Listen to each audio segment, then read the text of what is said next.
The next topic we are talking in the nephrology section is the various syndromes that is associated with the renal tubules. इसके अंदर जो हम topic discuss करेंगे, the first we are going to discuss is the Bartter syndrome, then will see the Gitelman syndrome, then will see the Liddle syndrome and the Fanconi syndrome also. सबसे पहले बात करते हैं बार्टर सिंड्रोम की। तो देखिए क्या होता है कि हमारा जो ये लूप ऑफ हेनले होता है, इसकी जो असेंडिंग लूप ऑफ हेनले का जो असेंडिंग लिम्ब होता है, इसके अंदर एक चैनल मिलता है जिसको हम बोलते हैं sodium sodium potassium 2 chloride channel. यहाँ पे ये वाला जो चैनल है, जिसको हम यहाँ पे जूम करके कुछ इस तरीके से देख रहे हैं, इस चैनल का नाम है which is here the sodium potassium 2 chloride channels. ये क्या करता है कि यूरिन के अंदर जितना भी, मतलब लूप ऑफ हेनले के अंदर जितना भी सोडियम पोटेशियम और क्लोराइड होता है, उसको एब्जॉर्ब करने में हेल्प करता है। तो कभी कभी क्या होता है कि ये चैनल खराब हो जाता है, ये चैनल काम नहीं कर रहा है। This is the loop of Henley. हमने ये वाला डायग्राम जो है यहाँ से जूम करके इस तरीके से बनाया, this is the loop of Henley and this is the blood. तो अगर ये चैनल काम नहीं कर रहा तो सोडियम पोटेशियम 2 क्लोराइड एब्जॉर्ब नहीं होते। अब जब ये एब्जॉर्ब नहीं होते ना, तो उसकी वजह से क्या होता है कि यहाँ पे जो कैल्शियम के मॉलिक्यूल होते हैं उनका भी एब्जॉर्प्शन बंद हो जाता है। एक्चुअल में कैल्शियम चैनल खराब नहीं है, लेकिन क्योंकि सोडियम पोटेशियम और 2 क्लोराइड्स एब्जॉर्ब नहीं हो रहे हैं, ये यहीं पे ट्यूब्यूल के अंदर रह जाते हैं, तो उसकी वजह से कैल्शियम का एब्जॉर्प्शन भी रुक जाता है, क्योंकि वहाँ पे कुछ एनवायरमेंटल चेंज हो गए। यूरिन का जो ट्यूब्यूल है, लूप ऑफ हेनले का जो ट्यूब्यूल है, उसका एनवायरमेंट चेंज होने से कैल्शियम एब्जॉर्प्शन भी रुक गया। अब ये सारे के सारे मॉलिक्यूल्स रह गए लूप ऑफ हेनले में। अब ये यहाँ से फ्लोट करते हुए डीसीटी को क्रॉस करेंगे and they will reach toward the distal tubule. तो अब आप देखो डिस्टल ट्यूब्यूल्स के अंदर there is a lot of calcium is reaching there, बहुत सारा कैल्शियम पहुंचेगा। A lot of sodium molecules are also going to reach in this area and a lot of potassium will also reach in this area. अब ये जो calcium यहाँ पे पहुंचा, ये यहाँ से सीधा बाहर निकल जाएगा, इसको वापस एब्जॉर्ब करने का हमारे पास कोई रास्ता नहीं है, तो ये कैल्शियम जो है यूरिन के थ्रू बाहर निकल जाएगा। सो इस पेशेंट के अंदर हाइपर कैल्सीयूरिया होगा। दूसरा क्या होता है कि ये इतना सारा सोडियम जो आ रहा होता है, ये बहुत सारे सोडियम के मॉलिक्यूल्स आते हैं, तो अब हम इस सोडियम को बचाने की कोशिश करते हैं, लेकिन सारा सोडियम तो हम बचा नहीं पाते, तो काफ़ी सारा सोडियम तो यूरिन के थ्रू बाहर निकल ही जाता है, काफ़ी सारा सोडियम यूरिन के थ्रू बाहर निकल जाता है। लेकिन थोड़ा बहुत सोडियम हम बचा लेते हैं। कैसे बचा लेते हैं? तो हमारा जो डिस्टिल ट्यूब्यूल्स होता है उसके अंदर एक चैनल मिलता है जिसका नाम होता है ई नेक। ये ई नेक क्या करता है, जो भी सोडियम आ रहा होता है यूरिन में, उसको बचाने की कोशिश करता है, और उस बचाने की कोशिश में ई नेक जो है वो ज़्यादा काम करेगा, क्योंकि बहुत सारा सोडियम बचाना था। सारा तो नहीं बचा पाएगा, लेकिन जो भी बचा पाए उसकी कोशिश करेगा। अब सोडियम जब अंदर आता है, इसके एक्सचेंज में ई नेक क्या करता है, के प्लस और एच प्लस को बाहर फेंकता है। बहुत सारा के प्लस और एच प्लस बाहर फेंका जाएगा। सो अ lot of K plus and H plus will be thrown out in the urine in that process. और क्योंकि के प्लस और एच प्लस बाहर फेंक देंगे, तो ब्लड के अंदर के प्लस और एच प्लस जो है वो कम होने लग जाएगा। ये जो पूरा प्रोसेस हुआ, इसको हमने बोला बार्टर सिंड्रोम। तो देखो बार्टर सिंड्रोम के अंदर मैं वापस समझा रहा हूँ, प्रॉब्लम जो है वो असेंडिंग लूप ऑफ हेनले में, ascending limb of the ascending loop of Henle में प्रॉब्लम है कि सोडियम पोटेशियम 2 क्लोराइड चैनल काम नहीं कर रहे। ये काम नहीं कर रहे तो ये एब्जॉर्ब नहीं हुआ, तो ये यूरिन के अंदर ही रहने लग गए। और क्योंकि ये एब्जॉर्ब नहीं हुआ, तो कैल्शियम भी मना कर देता कि मैं भी एब्जॉर्ब नहीं होऊंगा। अब ये सब घूमते फिरते लास्ट में पहुंचते हैं डिस्टल ट्यूब्यूल्स के अंदर, और वहां से ये यूरिन के अंदर बाहर निकलने लग जाते हैं। तो फिर हमारी बॉडी को समझ में आता है यार बहुत सारे इंपॉर्टेंट मॉलिक्यूल्स बाहर निकल रहे हैं, इनको बचाओ। तो उनमें से अब केवल एक ही चीज को बचाने की कोशिश की जा सकती थी, वो था सोडियम। उसको भी हम पूरा तो नहीं बचा पाते। आप देखो काफी सारा सोडियम तो यूरिन के थ्रू बाहर निकल गया, लेकिन थोड़ा बहुत बचा देंगे वाया द हेल्प ऑफ ईनेक। अब ईनेक ज्यादा काम करेगा, ज्यादा काम करेगा, ज्यादा काम करेगा, तो के प्लस एच प्लस बाहर फेंकता रहेगा, बाहर फेंकता रहेगा, और एच प्लस की अंदर कमी हो जाएगी, के प्लस की भी कमी हो जाएगी, and this is called as Bartter syndrome. So आप देखो बार्टर सिंड्रोम के अंदर there is loss of sodium in the urine. अब क्योंकि there is loss of sodium in the urine हो रहा है, आप यहाँ पे देखें, यहाँ से सोडियम ये बाहर निकला था, लॉट ऑफ सोडियम है, हमने थोड़ा बहुत बचाने की कोशिश की, लेकिन फिर भी निकलेगा। अगर सोडियम बाहर निकल जाएगा, सोडियम की कमी होती है, तो उसकी वजह से पेशेंट को लिथार्जी हो जाती है, पेशेंट को थकान होने लग जाती है। जब भी सोडियम बाहर निकलता है, साथ में पानी भी बाहर निकल जाता है। सोडियम और वाटर लॉस साथ में होता है। अगर वाटर लॉस होने लग जाएगा, this patient will develop dehydration. आप देखो इसके अंदर और जो लॉस हुआ है that is the K plus. अगर पोटेशियम बाहर चला जाएगा तो there is going to be muscle cramps, क्योंकि हाइपोकैलीमिया हो जाएगा and that will lead to muscle cramp.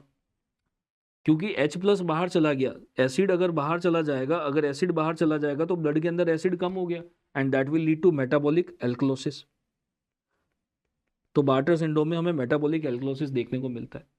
अभी ये सारी चीजें आपको याद हो जाएगी, अभी केवल आप समझने पे फोकस करिए। देन इन पेशेंट के अंदर आप देखो कैल्शियम भी बाहर आ रहा था बहुत सारा यूरिन में। अगर कैल्शियम बाहर आएगा there is going to be hypercalciuria, and hypercalciuria can lead to renal stone. इस पेशेंट के अंदर कैल्शियम के स्टोन बन जाएंगे अगर इतना कैल्शियम यूरिन में आएगा तो। इसको हम ठीक कैसे करेंगे? आप देखो इस पेशेंट को सोडियम की कमी हो रही है, this patient is having the deficiency of sodium, this patient is having deficiency of K plus also. Sodium potassium इन सब की कमी हो रही है, so we need to give the sodium potassium supplement. एक तो ये करना है।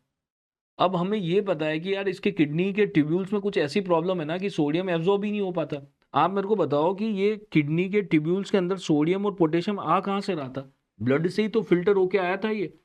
जो हमारा ग्लोमेरुलस में जो ब्लड आ रहा था, किडनी में जो ब्लड आ रहा था, उससे फिल्टर होके ही सोडियम पोटेशियम आए थे यहाँ पे। तो हम क्या करेंगे, क्योंकि हम सोडियम पोटेशियम को बचा ही नहीं पा रहे, तो हम ऐसी व्यवस्था करेंगे कि सोडियम पोटेशियम फिल्टर ही नहीं हो। मतलब किडनी के अंदर अगर ब्लड ही कम पहुंचेगा तो फिल्टर भी कम होगा।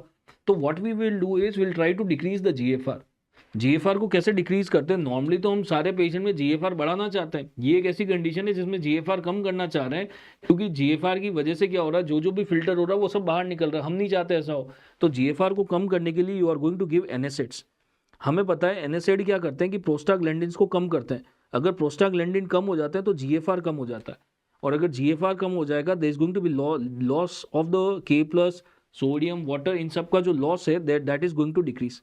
there is going to be decrease in the loss of K plus H plus K plus sodium and the water. This is called as Bartter syndrome. The next that we are discussing is called as Gitelman syndrome.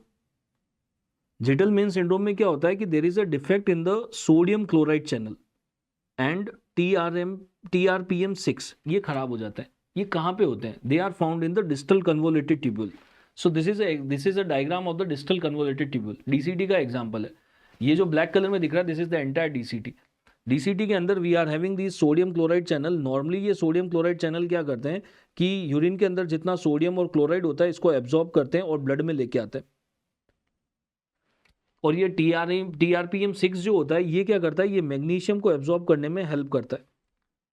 अब जिनको Gitelman syndrome होता है उनके अंदर problem ये हो जाती है कि ये एक तो सोडियम क्लोराइड चैनल जो है ये काम नहीं करते, और ये TRPM6 भी काम नहीं करता।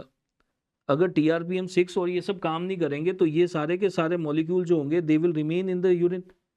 मैग्नीशियम भी यूरिन में रहने लग जाएगा, ये आगे तक पहुंचेगा, ये सोडियम क्लोराइड ये सब आगे पहुंचने लग जाएंगे, दे will reach in the urine further and they will B start excreting in the urine. ये जो मैग्नीशियम है ये एज इट इज बाहर निकलने लग जाएगा यूरिन में, the magnesium will start coming as it is in the urine. अब क्योंकि ये सोडियम जो है, अब देखिए आप इतना सारा सोडियम अगर डीसीटी से आगे पास होके पहुंचेगा तो जब ये डिस्टल ट्यूब्यूल्स में पहुंचता है तो बॉडी क्या करती है, सोडियम को बचाने की कोशिश करती है। हमेशा हम तो सोडियम को बचाना चाहते हैं कि बाहर नहीं जाना चाहिए।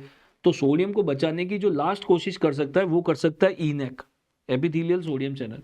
तो यहाँ पे जो बहुत सारा सोडियम आ रहा होता है उसमें से कुछ सोडियम को बचाने का प्रयास किया जाता है विद द हेल्प ऑफ ईनेक। ईनेक ज़्यादा काम करेगा और जैसे तैसे करके थोड़ा बहुत सोडियम बचा पाएगा। और जब भी ईनेक ज़्यादा काम करता है हमें पता है कि हमें किन चीज़ों को एक्सक्रीट करना पड़ेगा। अगर ईनेक काम कर रहा है तो K प्लस और H प्लस को फेंकना पड़ेगा। जैसे जैसे ईनेक ज़्यादा काम करेगा आप सोडियम तो बचाओगे but you have to throw K plus and H plus out, so the K plus and H plus will start coming in the urine. So अगर किसी को आप देखो जिटलमैन सिंड्रोम होता है तो क्या क्या चीज़ें यूरिन में लॉस हो रही ना वो इंपॉर्टेंट है। एक तो मैग्नीशियम हो रहा है, दूसरा थोड़ा बहुत सोडियम जो हम बचा नहीं पाते हैं वो सोडियम भी लॉस हो जाता है, एंड क्योंकि ईनेक ज़्यादा काम करेगा तो H प्लस और K प्लस का भी लॉस होगा, and this is called as Gitelman syndrome. So Gitelman syndrome में there is going to be decrease in the sodium, there is going to be decrease in the potassium and decrease in the magnesium, ये सब loss हो रहा है। अब क्योंकि इस पूरे पिक्चर में कहीं पे भी कैल्शियम नहीं आया, और अगर कैल्शियम यूरिन में नहीं आएगा तो there is no renal stone. तो रीनल स्टोन हमको देखने को मिलता है बार्टर सिंड्रोम में। जिटलमैन सिंड्रोम में रीनल स्टोन नहीं होते। अगर हम इन दोनों को कंपेयर करते हैं एक बार, जिटलमैन और बार्टर जो भी हमने देखा, जिटलमैन में जो प्रॉब्लम थी there was sodium potassium 2 chloride channels, इनका डिफेक्ट था। और ये कहाँ पे थे? They were loop of Henle, ascending limb of loop of Henle में प्रॉब्लम थी। उसकी वजह से क्या हुआ, there was loss of sodium, तो ब्लड के अंदर सोडियम कम हो गया था, K प्लस का भी लॉस हुआ था, H प्लस का भी लॉस हुआ था, तो ये सब कम हो गए। एडिशनल लॉस किसका हुआ था? बार्टर सिंड्रोम में एडिशनल लॉस कैल्शियम का हुआ था या मैग्नीशियम का हुआ था? एडिशनल लॉस हुआ था कैल्शियम का। इन पेशेंट के अंदर क्योंकि सोडियम लॉस हो जाता है तो ब्लड प्रेशर कम हो सकता है, तो ब्लड प्रेशर नॉर्मल भी रह सकता है, कम भी हो सकता है। This Bartter syndrome is similar to use of which drug? एक ऐसा ड्रग होता है जो सोडियम पोटेशियम 2 क्लोराइड चैनल को इनिबिट करता है असेंडिंग लूप ऑफ हेनले में। Yes, that is diuretics, the loop diuretics. So Bartter syndrome is similar as using as a diuretic. Diuretic जब यूज करते हैं ना तो ये सारी चीजें होती है, तो द बार्टर सिंड्रोम में ऑटोमेटिकली ये सब हो रहा है। When it comes to Gitelman syndrome में क्या हो रहा था? There was a defect in the sodium and chloride channel. Sodium chloride channel का डिफेक्ट था, और ये सोडियम क्लोराइड चैनल कहाँ पे थे? They were there in the distal convoluted tubule. एक और चीज का डिफेक्ट हो रहा था, इसके अंदर TRPM6 खराब था, जो कि मैग्नीशियम को एब्जॉर्ब करने में हेल्प करता है। तो क्योंकि इसके अंदर सोडियम क्लोराइड चैनल काम नहीं कर रहे थे तो सोडियम का लॉस होगा, और सोडियम के लॉस के साथ साथ इनेक ज्यादा काम करता है तो K+ और H+ का भी लॉस हो जाता है। जो एडिशनल लॉस होता था इसके अंदर हो रहा था मैग्नीशियम का, और क्योंकि इसके अंदर सोडियम का भी लॉस हो रहा था तो इसके अंदर भी ब्लड प्रेशर कम हो सकता है। एक ऐसी ड्रग होती है जो सोडियम क्लोराइड चैनल को DCT में इनिबिट करती है, that is thiazides. So Gitelman syndrome is same as using of chronic thiazides. जब बहुत लंबे टाइम तक थायाजाइड यूज करते हैं तो जिटलमैन सिंड्रोम जैसी पिक्चर आने लग जाती है। एक बार वापस से समझा रहा हूँ। देखिए, बार्टर सिंड्रोम में जो प्रॉब्लम थी, सोडियम पोटेशियम 2 क्लोराइड चैनल काम नहीं कर रहे थे, तो ये सारी चीज़ों का लॉस होने लग जाता है, और कैल्शियम भी एब्जॉर्ब नहीं होता, वो भी लॉस होता है। तो कैल्शियम तो डायरेक्ट लॉस होने लग जाता है, और सोडियम का जो लॉस हो रहा है उसको बचाने के लिए इनेक चालू हो जाता है। जैसे ही इनेक चालू होता है थोड़ा बहुत सोडियम बच जाता है, लेकिन काफ़ी कुछ सोडियम चला जाता है फिर भी, और क्योंकि इनेक ज़्यादा काम करेगा तो K+ H+ का एडिशनल लॉस हो जाता है। तो बार्टर सिंड्रोम के अंदर 4 चीजें यूरिन में आ रही है। आप दिमाग में केवल एक ही चीज याद रखना, बार्टर सिंड्रोम में 4 चीजें यूरिन में आ रही है। क्या क्या आ रही है? Calcium, sodium, K+ and H+। These 4 things will be lost in the urine, यानी कि ये चारों ब्लड में कम हो जाएंगे। तो बार्टर सिंड्रोम में आप 2 ही पॉइंट याद रखो, what are the 4 things are coming in the urine? Calcium, sodium, K+ and H+। And where is the problem? The problem is in the ascending loop of Henle, that sodium potassium 2 chloride channels are not working. When it comes to Gitelman syndrome, Gitelman syndrome में भी 4 चीजें urine में आ रही है। यहाँ पे calcium की जगह क्या आने लग जाता है? Magnesium. So magnesium, sodium, potassium and H+ that is coming in the urine. और प्रॉब्लम कहाँ थी? इसमें DCT में थी, that is called as Gitelman syndrome. The next syndrome that we are discussing here is the Liddle syndrome. अब देखिए, Lidl syndrome क्या होता है? तो आपने फिजियोलॉजी में, इवन एंडोक्राइनोलॉजी में भी हमने रास सिस्टम पढ़ा था। रास सिस्टम कैसे काम करता है कि जो रेनिन सिक्रीट होता है JG सेल से, हमारे जो जक्स्टा ग्लोमेरुलर सेल्स होते हैं वो रेनिन सिक्रीट करते हैं। ये रेनिन जो होता है वो एंजियोटेंसिन को बढ़ाता है, ये एंजियोटेंसिन एल्डोस्टेरोन सिक्रीट कराता है एड्रिनल ग्लैंड से, और ये एल्डोस्टेरोन जो होता है ये काम करता है एल्डोस्टेरोन रिसेप्टर्स पे, और वहां जाके एक्टिवेट करता है इनेक चैनल को। कभी कभी क्या होता है, और ये इनेक चैनल करते क्या है? ये इनेक चैनल जो हमारे यूरिन के अंदर सोडियम होता है इसको एब्जॉर्ब करके ब्लड के अंदर देते हैं सोडियम को, और जब भी सोडियम आता है साथ साथ में वाटर भी आ जाता है। जब भी इनेक चैनल काम करता है तो सोडियम और वाटर को एब्जॉर्ब करता है, और इसके साथ में it has to excrete something. जो चीज़ें बाहर एक्सक्रीट की जाती है that is K+ and H+। K+ और H+ को बाहर फेंका जाता है। तो इनेक का काम ये है कि सोडियम और वाटर को तो खींच के लाता है, और किन चीज़ों को फेंक देता है? K+ H+ को। कुछ लोग ऐसे होते हैं जिनके अंदर by birth this ENaC channel is working more. Just imagine that if there is a gain of function mutation in the ENaC, अगर इनेक ज्यादा काम करने लग जाएगा तो क्या करेगा? ज्यादा सोडियम और वाटर को एब्जॉर्ब करेगा, and it is going to throw a lot of K+ and H+ out.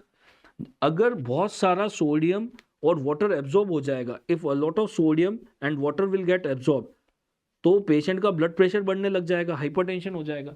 And क्योंकि H+ और K+ को बाहर फेंका जा रहा है, जैसे ही H+ बाहर फेंकेंगे, because the H+ and K+ is going to decrease, so this patient is going to develop the metabolic alkalosis plus hypokalemia. K+ और H+ बाहर चले गए, K+ बाहर गया तो हाइपोकेलीमिया हो गया, एसिड बाहर गया तो मेटाबॉलिक एसिडोसिस हो गया। अब क्योंकि क्या हुआ कि इस पेशेंट में ये इनेक खुद से ही ज्यादा काम कर रहा है, इसको किसी के सिग्नल की जरूरत ही नहीं है, खुद से ही ज्यादा काम कर रहा है, ये बहुत ज्यादा काम कर रहा है। तो ये पता लग जाता है रेनिन को कि यार ये इनेक तो ज्यादा काम कर रहा है, ये फीडबैक आ जाता है रेनिन के पास। जैसे इसको पता लगता है इनेक बहुत ज्यादा काम कर रहा है तो रेनिन के लेवल्स कम होने लग जाते हैं। आप देखो रेनिन लेवल कम हो जाएंगे लेकिन फिर भी ये इनेक ज़्यादा काम करता रहेगा। तो ये एक ऐसी कंडीशन है जिसके अंदर रेनिन कम होता है फिर भी हाइपरटेंशन होता है, इसलिए इसको हम बोल देते हैं low renin hypertension, it's called as low renin hypertension. So the basic problem in the Liddle syndrome is that this ENaC channel, ये जो ईनेक चैनल है ये खुद से ज़्यादा काम करने लग गया, और जैसे ये खुद से ज़्यादा काम करने लग गया तो इसने सोडियम और वाटर को ज़्यादा एब्जॉर्ब किया, और ज़्यादा एब्जॉर्ब करने से हाइपरटेंशन हो गया, और ये फीडबैक से पहुंचता है जेजी सेल के पास इंफॉर्मेशन। जेजी सेल इसको कंट्रोल करने की कोशिश करेगा, कर तो नहीं पाएगा, कोशिश करेगा, कैसे कोशिश करेगा, रेनिन को कम करके, रेनिन को कम करके कोशिश करेगा लेकिन कर नहीं पाएगा। This is called as Liddle syndrome. Liddle syndrome को कैसे ठीक करते हैं, तो हमें इस ईनेक चैनल को बंद करना पड़ता है, और ईनेक चैनल को बंद करने के लिए जो दवाई हम दे सकते हैं that is amiloride, will give amiloride that is going to be ENaC inhibitor. The last syndrome that we are discussing is the Fanconi syndrome. What is going to happen in the Fanconi syndrome is, Fanconi syndrome में there is going to be defect in the proximal convoluted tubule, PCT में defect होता है। हमारे nephron के अंदर जो सबसे ज़्यादा एब्जॉर्प्शन हो रहा है ना, वो हो रहा है पीसीटी के अंदर। सारी चीज़ों का एब्जॉर्प्शन सबसे ज़्यादा पीसीटी में होता है, चाहे आप कोई सी भी चीज़ ले लो, amino acid, bicarbonate, glucose, uric acid, phosphate, everything is getting absorbed in the PCT. Proximal convoluted tubule से सब कुछ एब्जॉर्ब होकर कहाँ पे पहुंचता है, ब्लड के अंदर, ये सब ब्लड में पहुंच रहा होता है। लेकिन कभी कभी क्या होता है, there is a significant damage in the PCT. अगर बहुत ज़्यादा डैमेज हो जाता है ना पीसीटी में, जैसे कि ऐसा हो सकता है विल्सन डिजीज के अंदर, टायरोसिनेमिया में, लेड पॉइजनिंग में, ग्लाइकोजन स्टोरेज डिजीज में, कभी कभी पीसीटी के अंदर इतना ज़्यादा डैमेज हो जाता है कि ये सारे एब्जॉर्प्शन बंद हो जाता है, पीसीटी काम करना ही बंद कर देता है बेसिकली। अगर पीसीटी काम ही नहीं करेगा तो ये सारी चीज़ें एब्जॉर्ब ही नहीं होगी, और ये सारा का सारा फिर ये सारा का सारा कहाँ पहुंच जाएगा, यूरिन के अंदर, and that will be lost in the urine. So I can say that there is going to be decrease in the absorption of all these molecules. अगर ये सारी चीज़ें एब्जॉर्ब नहीं होगी, they will be lost in the urine. अब देखिए, अगर amino acid, इतने सारे अमीनो एसिड का लॉस हो जाएगा ना यूरिन में, amino acid is important to make the proteins. अगर अमीनो एसिड ही बाहर चले गए तो प्रोटीन नहीं बनेगा, प्रोटीन नहीं बनेगा तो इस पेशेंट की ग्रोथ नहीं हो पाएगी, there is going to be decrease in the growth.